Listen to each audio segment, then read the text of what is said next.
What's up, guys? Let's talk about Ozempic myths.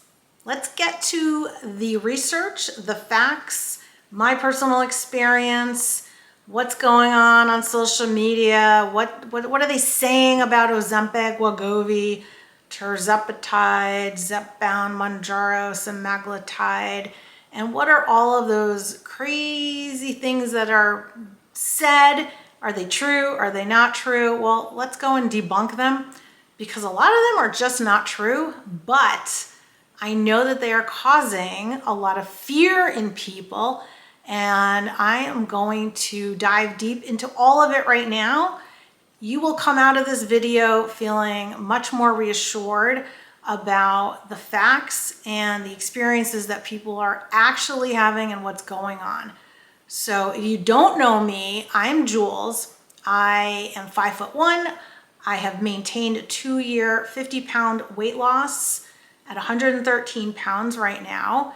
And I'm 54 years old, been through menopause. So yeah, it's a lot more challenging now, but if I can do it, I'm here to share that anybody can do this.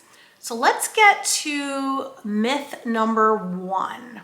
Ozempic causes muscle loss or sarcopenia and bone loss. This is a myth.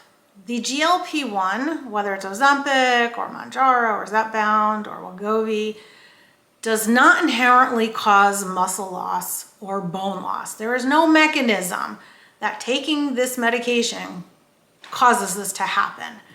You will get muscle loss in any diet, in any caloric restriction, if you're losing a lot of weight and you're not doing anything to stimulate your muscle to grow, and you're not getting sufficient protein, whether you're on or you're off a GLP-1.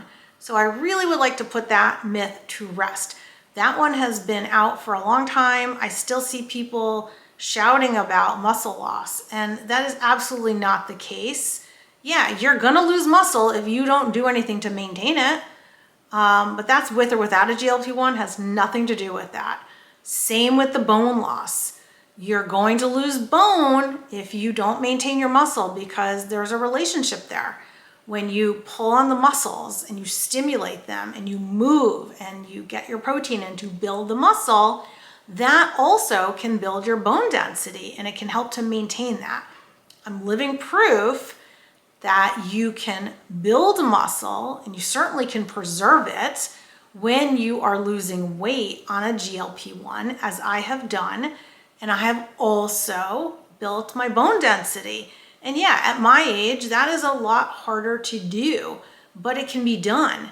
And it's very important that people understand that piece of it is within your control. Now, if you choose not to do any of that, then you're going to run the risk, but it has nothing to do with the GLP-1. So let's put that one to rest. And if you really want to check on your body composition, and I strongly urge everyone to do this, go and get a DEXA scan. I have done 2 DEXA scans at this point. I did a video.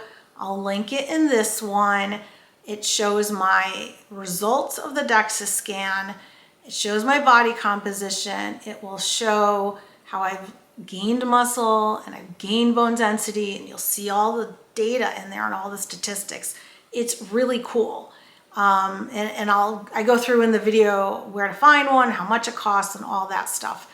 So I strongly urge you, if you're concerned or you're wondering if you've lost muscle mass or how much body fat you've lost and where your bone density is at, go get a DEXA scan because your at-home scales are not accurate.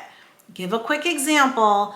My body fat percentage from a DEXA scan, which is the gold standard, comparing that to my at-home scale, which does all the same measurements, it's about 15% off. And the DEXA scan body fat percentage is lower. So I think you'll have a very positive and good experience if you go, and at least it gives you a starting point for your data today. Myth number 2, Ozempic causes cancer. You're going to hear that from many people. It could come from social media, your friends, or people who are just not informed. Those people don't know the research. They don't know what goes behind it. The fact is, the GLP-1s have been out for 20 years. They first came out as a diabetes treatment in 2005. We have a lot of research. We have a long-standing research on people who have been taking this. The cancer piece of it is very specific. Yes, there is a black box warning, and people will say that, oh, there's a black box warning on cancer. It's a very specific cancer. That cancer is medullary thyroid cancer, and it was found in a rodent study where they gave the rodents a very high dose of the GLP-1, not anywhere close to what we humans would be taking, and it was never found in humans. It was only found in rodents. So talk to your doctor about that. If that is a concern of yours, then talk to your doctor about it. Certainly, if that's very specific cancer is in your family history or you've experienced, that is something that you may want to watch out for. But outside of that, there's nothing there, and it's so specific. And again, it's never been found in any human data or study. So let's put that one to rest too. Myth number 3, you're gonna go blind on Ozempic. You're gonna have vision problems. Can that occur? It can occur, yes, but who does it occur in? Now, it generally can occur in people that have diabetes because they already have nerve damage from the diabetes. By the time you have diabetes, unfortunately, you have been sick and metabolically deranged and have high sugar levels for 10 or 20 years at that point. It has been going on a long, long time. And having diabetes, there is a relationship there to having eye problems. So what happens when you jump on a GLP-1, it reduces your blood sugars and it can cause temporary vision problems. Again, if you're having any issues, you should always consult with your healthcare practitioner because they are the experts, they are the doctors, I am not. I am just telling you from the research, this is what they have stated, that it can temporarily cause some vision issues because it lowers your blood glucose numbers. So for people that are not diabetic, this is super uncommon, and basically, it just does not happen if you do not have a diabetic condition. Myth number 4, you're going to get pancreatitis or have gallbladder issues. Okay, I say this is a myth. We've all heard people that have had this happen on a GLP-1. Now, there's a mechanism as to how and why it happens, and these cases can usually be mitigated if you're keeping a watchful eye on any potential symptoms. And then your doctor can help to mitigate that and solve for that issue. So it doesn't have to get that far down the road that something drastic happens. So if you're someone that already has gallstones, the GLP-1 could exacerbate having that because of the weight loss. So having a lot of weight loss or drastic weight loss can kick those gallstones into play, and that can cause some of these issues. But that's if you have a predisposition to it. Now, you may not know if you do or not, but if you start getting, some pain in your abdomen, then you should probably call your healthcare practitioner to let them know, and then they can make a decision on if it needs further evaluation. I believe getting a quick ultrasound will let you know what your status is, and they can help mitigate it. But again, if you don't pay attention to the pain or any issues you're having and you let it go far down, then yeah, you could get a lot of issues. But again, this is with somebody that has a kind of a pre-existing condition to these things. Okay, let's also talk about the negative side effects, because the negative side effects are a huge reason why people do not consistently take a GLP-1, or they even go off of the GLP-1 thinking it doesn't work for them, or they just can't take the side effects any longer because it's too much. These can also be mitigated. So some of the most common side effects, but that can be really challenging to figure out, are nausea, vomiting, constipation, diarrhea, lack of energy. So you're just super fatigued. Those are very, very common. GI distress, things of that nature. Those can generally be resolved as long as you're doing the right lifestyle changes and eating the right foods. Because if you're eating kind of the wrong foods, it's going to exacerbate those conditions. So what should you avoid? You should avoid processed foods, highly processed foods, very high fatty foods, fried foods, alcohol, a lot of added sugar. Those are the things that will exacerbate the issues. The other thing is eating a lot of vegetables, especially in the beginning. They're good for you, but it can cause a lot of GI distress. That happened with me. I was a huge vegetable eater, and if I ate too many vegetables, I would get stomach pains. And so you want to be cautious with that in the beginning. And then throughout your journey, you want to be cautious not to have those other foods that are going to exacerbate those problems. Not getting enough water. This medication, it crushes your appetite, but it can also crush your thirst. So you want to make sure you are intentionally drinking enough water. That will also help to keep you regular and will help to keep your energies up, your energy level up. Taking a pinch of salt with your water is a tactic that I have used that helped my energy as well. It helps keep your electrolyte in balance there, your electrolyte balance there. And you don't want to get to a point where you're dehydrated, because that will exacerbate issues. You want to, of course, prioritize your protein. You want to get in enough calories. In the beginning, it's normal not to get in as many calories, but your appetite should kind of come back a little bit as you're moving along in your journey. If you have to supplement with protein drinks or bars, then do it. But you should get a minimum of 1,000, 1,200 calories a day, and hopefully even more than that, and still be able to lose weight. But make sure you're prioritizing your protein and your fiber. Super, super important. You will mitigate most side effects, and you'll be able to maintain staying on the medication. One of the tactics that I have used, which I think is super helpful, is to track what you're eating in your phone or anywhere, and how it makes you feel, so that you remember. Because if you eat something particular and it makes you feel like crap, you don't remember that a few weeks or months down the road.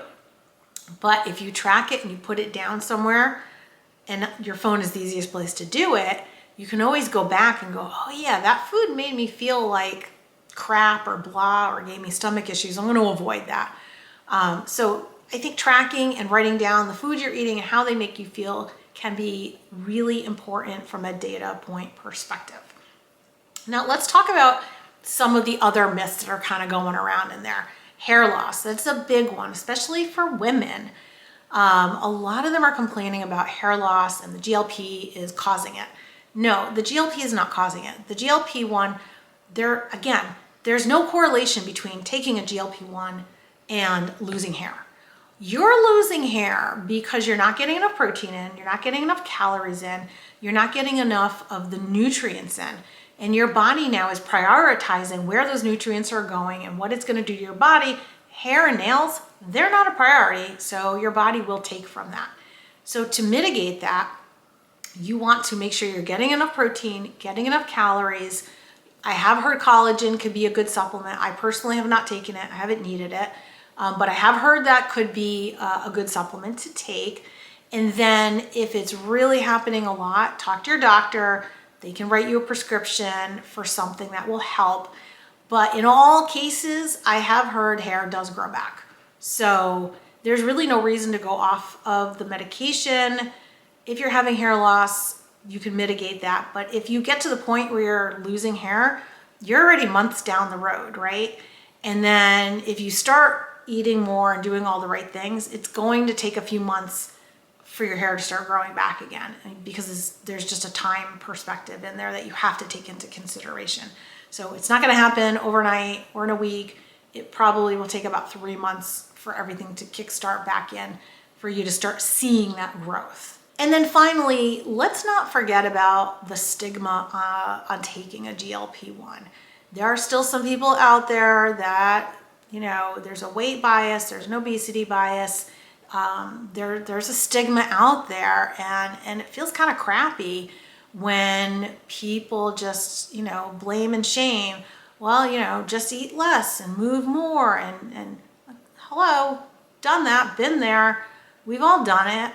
If that worked, we would all be healthy at this point. Nobody wants to be walking around unhealthy, tired, not being able to do the things we want to do, having all this emotional and mental anguish.